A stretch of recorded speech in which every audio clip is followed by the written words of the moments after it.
Hello there. Welcome to the Saroy channel, wherever you are in the world. And so much love to each and every one of you. How are you doing? I do hope you're doing remarkably well. I'm doing great, thank you very much. And what a web we weave, because this is quite a story.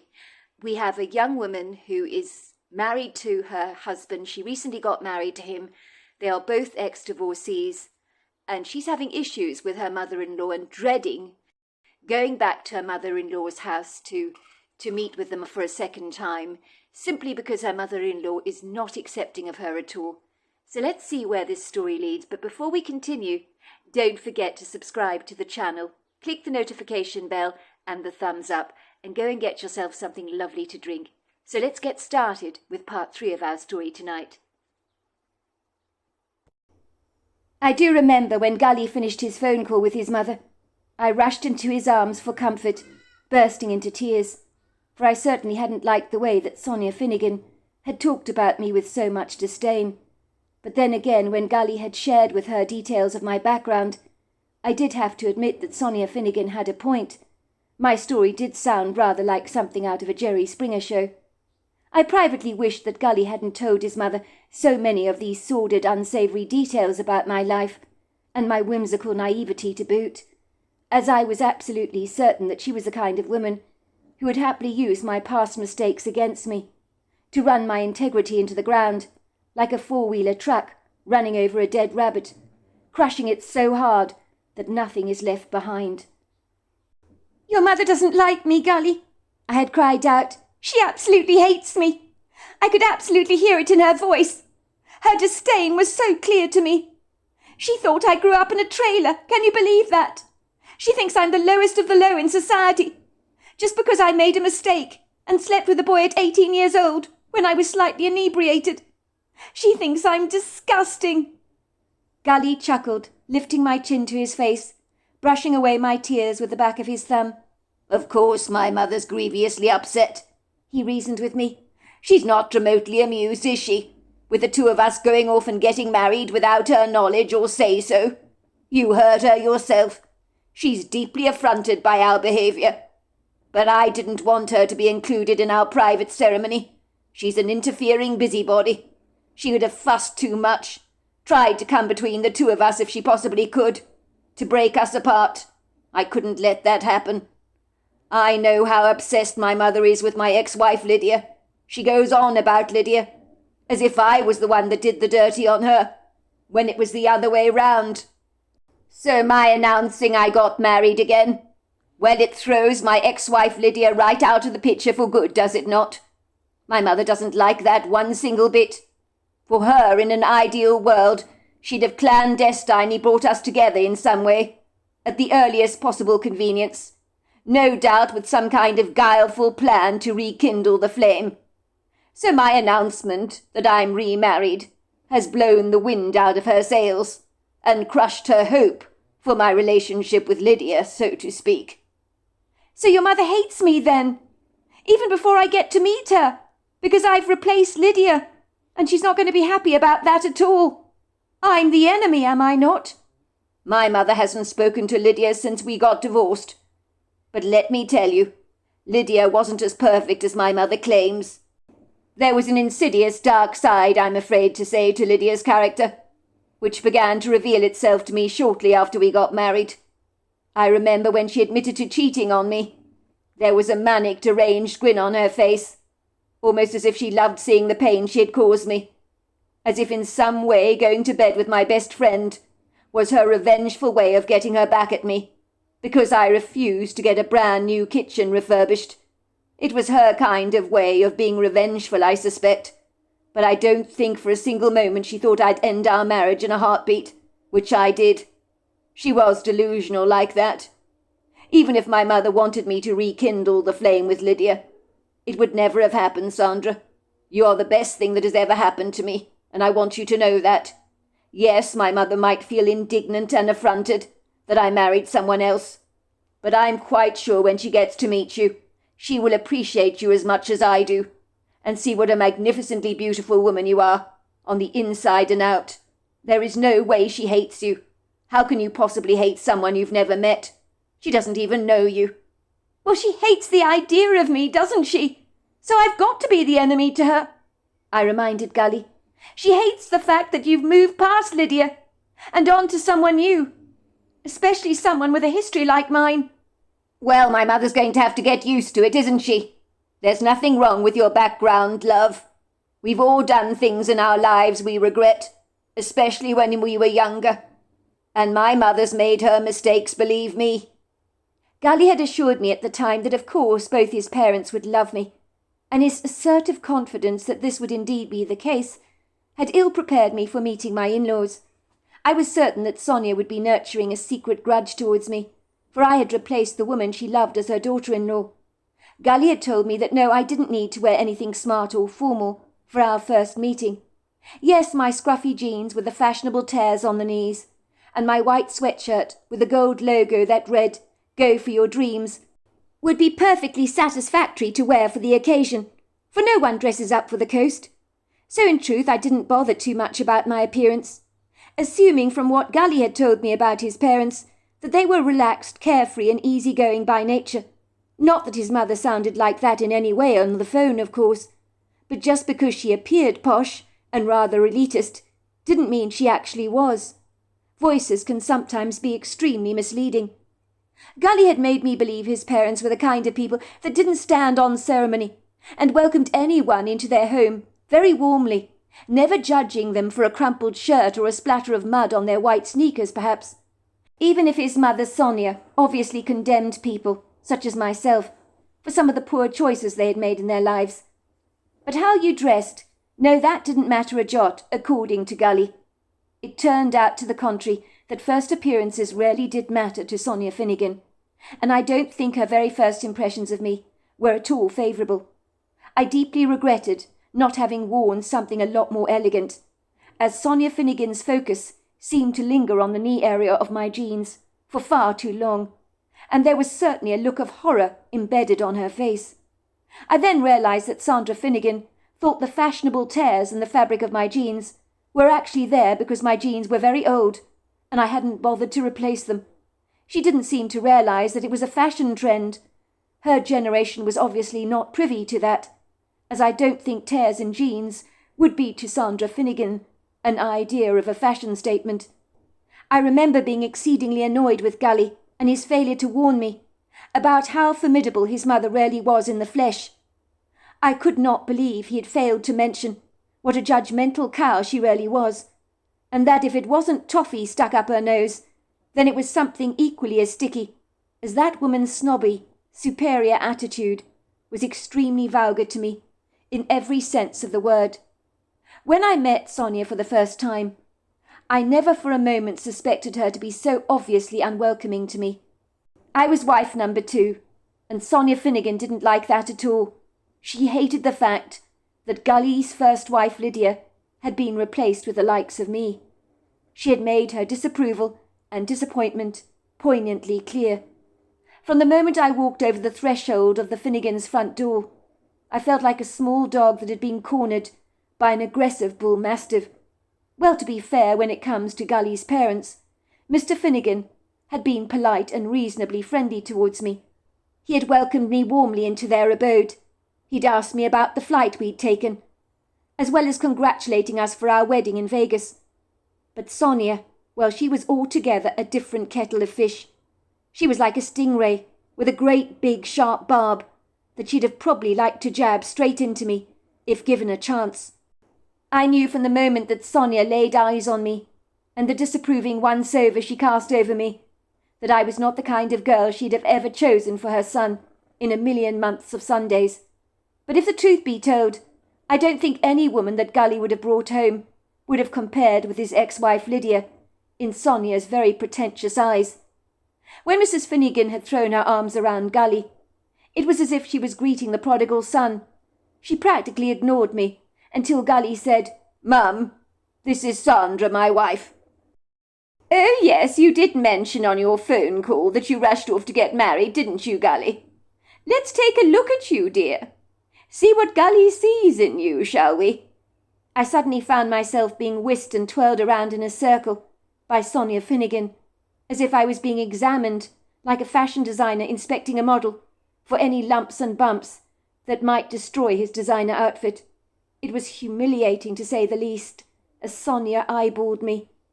Her dark hawk-like eyes seemed to bore into me. They were cold and mean. I got the profound sense she was enjoying my obvious discomfort, for I was certain I'd seen a condescending smirk on her face. I was conscious I wasn't looking my best, of course, and was regretting profusely that I was not wearing something more to Mrs. Finnegan's more refined taste. She ran her keen eyes over me, and then said, "Goodness gracious, girl, where did you get those dreadful jeans from? They look as if they come from a thrift store. You do realise they've got tears all over the knee area." "Mum," said Gully, interjecting to save my humiliation, "those jeans are a big fashion trend at the moment for young women like my wife. All the women are wearing them now, I'll have you know.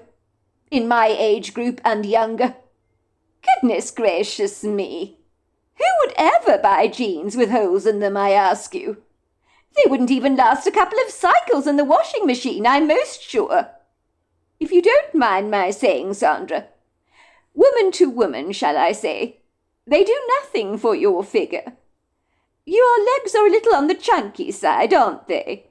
If you tend to have thicker legs, well, jeans like that are not good for you, because they only accentuate how large your legs are. You need something that is going to give you a slimmer impression. I can see I'm going to need to show you a few fashion tricks. Take you shopping, perhaps. I wouldn't like to introduce you to my friends looking like you do now. I do understand, dear, that you're from a small town in Vermont. No wonder you know so little about the fashion world. Never mind, that can be corrected. I can teach you a great deal. I can show you how to look very elegant. A nip and tuck here, and you'll look $1 million, I'm most sure. Mum, for goodness sake, stop being so rude. There's nothing wrong with Sandra's figure. Or the jeans she's wearing, for that matter. I was only offering Sandra a few invaluable pointers, which most women would appreciate, I'll have you know, Gully.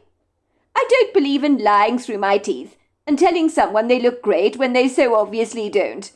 I'm sure Sandra appreciates my honesty. I'm not sure your kind of directness is appreciated, Mum. You can be thorny at the very best of times. Look at us, we're all standing here in the doorway, and you haven't even come into the house. Please come in, Sandra, said Sonia Finnegan, showing the way, and casting me an insincere smile.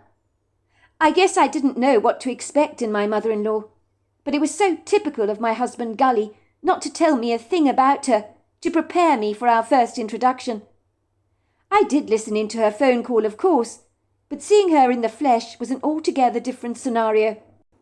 I had imagined a woman of my mother's generation, with a slightly weathered complexion, who wore her advancing years with both grace and dignity, the endearing lines on her face accentuating the full life she had so far lived and was living.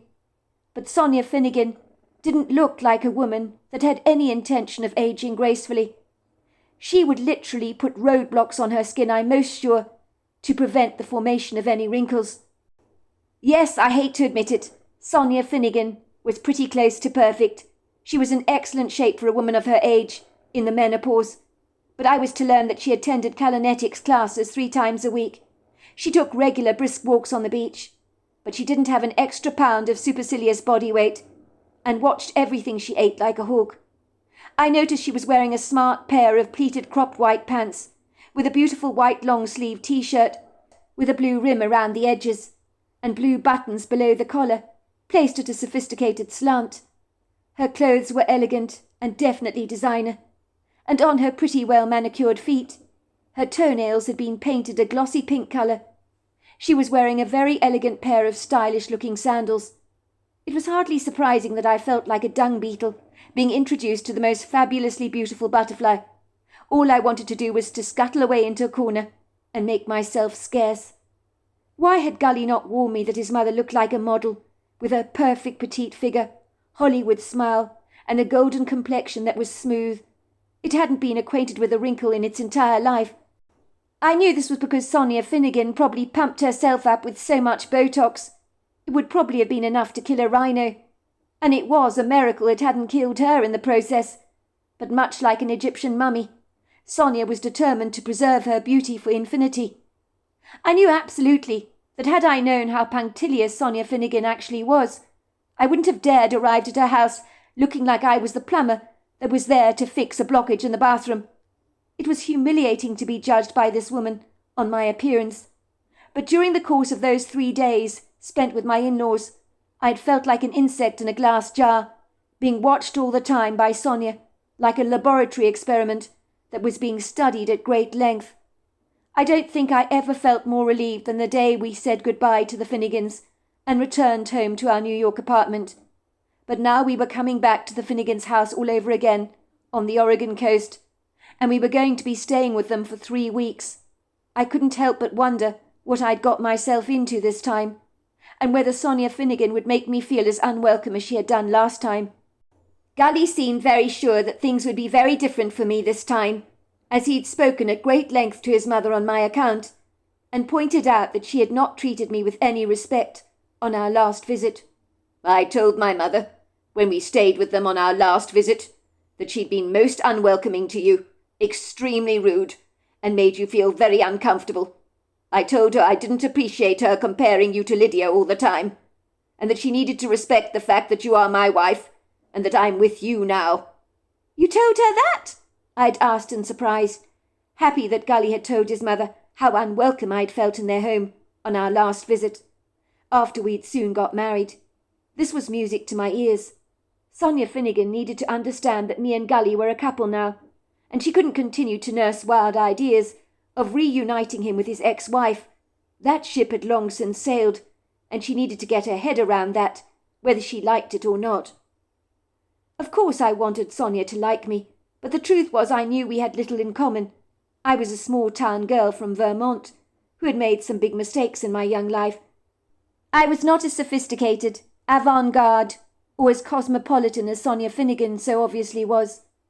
I do believe that my humble small-town roots and lack of worldliness were things about me that Sonia Finnegan found so off-putting in every sense of the word.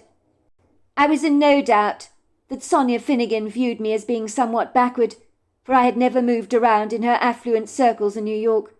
But I told myself that on this trip to the coast, if Sonia Finnegan treated me with disdain, I would ignore her, and if she took a nasty jab at me, with a few unkind words, like she'd done, about the rips in my jeans and the size of my legs, I wasn't going to let it get me down in any way. The truth was underneath all this confident swagger that I was arming myself with before I arrived at the Finnegans again. I knew underneath the bravado I wasn't actually very confident at all, and the truth was I was dreading the next 3 weeks, more than I've dreaded anything else in my entire life.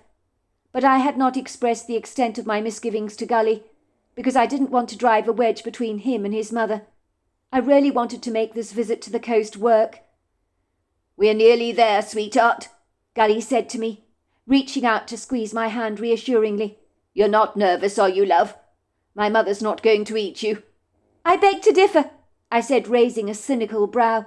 "Look at me. My linen pants are all crumpled. If your mother sees me looking this dishevelled, what is she going to think?" "I don't care what my mother thinks, love. We've been on a long road trip, and thanks to me you've had no air conditioning during the whole journey. We're both like a couple of sweaty sardines that have been cooped up in a tin can. We've been on the road for 4 days, for goodness sake, with overnight stops. So of course we're not going to look our best. We're going to be a little unkempt, with greasy hair and sweaty skin. Big deal. If my mother doesn't like the way you look after our trip, it's her problem.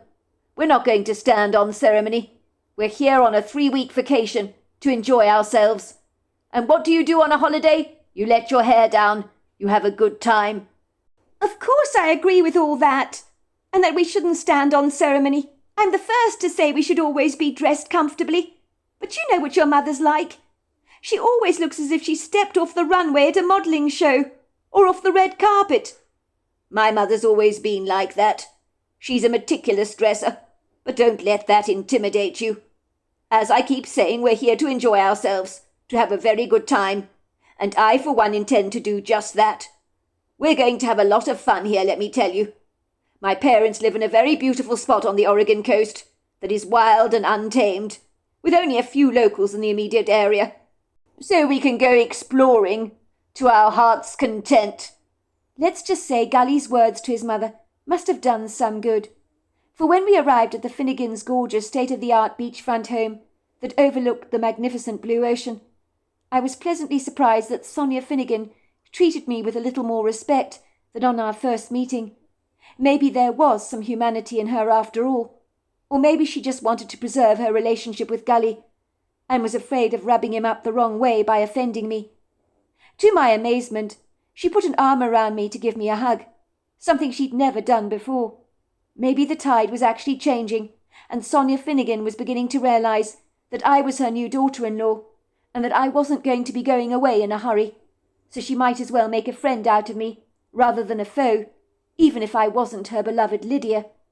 "So how was your trip, my dear?" she asked me, looking me straight in the eyes, with what seemed like genuine concern. "You do look awfully tired, if you don't mind my saying so. But then again, 4 days on the road, that must have been frightful for you. It's so much better to fly, let me tell you. Being on the road for 4 days, that's far too much." I agree with you. Flying would have been so much better. I keep telling Gully that. The trip was exhausting. Unfortunately, Gully refused to have the air conditioning on. So we've both been sweating like pigs. So you must mind my appearance, Mrs. Finnegan. "Oh, call me Sonia, dear. Well, you look incredibly good for someone who's been stuck in a car for 4 days without any air conditioning. Is this true, Gulliver? You refused your Sandra any air conditioning on that trip down. How could you be so unchivalrous? Don't tell me this is in order to cut down on costs. You are the end, love. Just like your father, you're always keen to save a penny whenever you can. Mum, it's got nothing to do with saving a penny. It was because I loathe air conditioning. It brings on a cold for me. It makes me feel very sick. Well, I'm appalled, Gully. Absolutely appalled. How can you do this to your wife? Be so inconsiderate like this. The journey must have been absolutely insufferable for her. I think, Sandra, you should go upstairs and have a shower at once, and I will prepare some ice-cold lemonade for the both of you. You look like you both could do with it." I was stunned by how kind Sonia Finnegan was being towards me, and I wondered if my trip to the Oregon coast would not be so bad after all. But over dinner that night, the unthinkable happened. Sonia Finnegan announced we had a guest joining us for dinner, who'd be staying at their beachfront home for a few days with us. I didn't think much of this announcement, until Sonia Finnegan got up from the table very gracefully and excused herself. "That will be our guest," she said, wiping her mouth with a starched napkin, and rising to her feet. She straightened out the elegant shirt she was wearing. "Please continue eating without me, will you? I've already finished anyway. I won't be a moment. I'll get our guest settled in nicely into the spare room upstairs, and then she can come down and join us for dessert." I could hear a murmur of voices in the background, and the trill of Sonia Finnegan's cheery laughter, as she was helping the guest up the stairs with her suitcase. Gully had told me it wasn't uncommon for some of his mother's friends from New York to stay at their beachfront home for a few days, so I assumed this was another one of his mother's friends. I could hear her telling her friend how delighted she was to see her again, and how long it had been. Connor Finnegan was telling us about a recent fishing trip he'd been on, when Sonia Finnegan walked through the door, with a beautiful young woman at her side. I remember both Connor and Gully's eyes just widened in astonishment as they observed the young woman, as if she was the very last person that they had expected to see in their living room. I heard Gully swear under his breath and say, "I don't believe this. What the bloody hell?" "Lydia," said Sonia, looking directly at the woman, and then at me from across the table, with an almost triumphant expression on her face. "I'd like to introduce you to Gully's new wife. This is Sandra." "Hello," said Lydia shyly. "Nice to meet you, Sandra." She reticently walked over to me and extended her long, slim hand towards mine. I took her hand, shaking it quickly, my whole body in a spin, as I wondered what my husband's ex-wife was doing here. This was Lydia. Had Sandra invited her here over the weekend to upstage me, I wondered? Did she want Gully to see how much better Lydia was for him than I was? Was this an artful scheming plan of hers, to try and persuade her son, to give Lydia a second chance? But she had forgotten something. Me and Gully were married, and Gully had made it absolutely clear that his feelings towards Lydia were not of the romantic kind, for he had seen in her a treachery he had despised, and he didn't have much time for her any more. Gully's face had reddened. He rose very quickly to his feet, pushing the chair aside and glaring at his mother. And then his attention was directed towards Lydia. "What are you doing here?" he demanded, looking at her with furious, wide, questioning eyes that appeared both confused and perplexed at the very same time. Then he turned around abruptly to address his mother. "Is this some kind of a sick joke, Mum? Because if it is, I'm not laughing. What the hell is Lydia doing here? Why did you invite her over to the house when you knew that me and Sandra were coming to stay here? What the hell is wrong with you, Mum? If this is one of your clever stunts to bring Lydia and me together, keep dreaming, because I'm sorry. Sorry to burst your bubble, Mum, but we're never getting together again, and that will never happen. I have Sandra now, and I'm a happily married man. So whatever this is about, I'm not playing your game." "But of course you are, love. I never said anything, did I, to say that you weren't? But Lydia is family, more so than ever. And I would like you to be gracious to our guest, Gully. Because whether you like it or not, Lydia is going to play a very big part in our lives from now on. Lydia has something very important to tell you, Gully, and I thought now would be a good time as any to get it off her chest, while everybody is gathered around the table to hear her out. And I'd appreciate it if you would listen to her, before jumping to any wild conclusions." "What could Lydia possibly have to tell me?" said Gully, now looking irate. "Mum, I can't believe you did this. I can't get over it. What on earth is wrong with you? How many times have I got to tell you that Lydia and I are over, we're over, before the message actually sinks into that thick skull of yours?" "Look, Gully, don't get irate. You're overreacting as usual. I think you need to be very nice and accommodating to our guest, and stop being so offensive. You have got to listen to what Lydia has to tell you. It's very important." So there we are. That is the end of part 3 of our story. Part 4 is tomorrow night. I look forward to you joining me then. Until next time, goodbye and good night.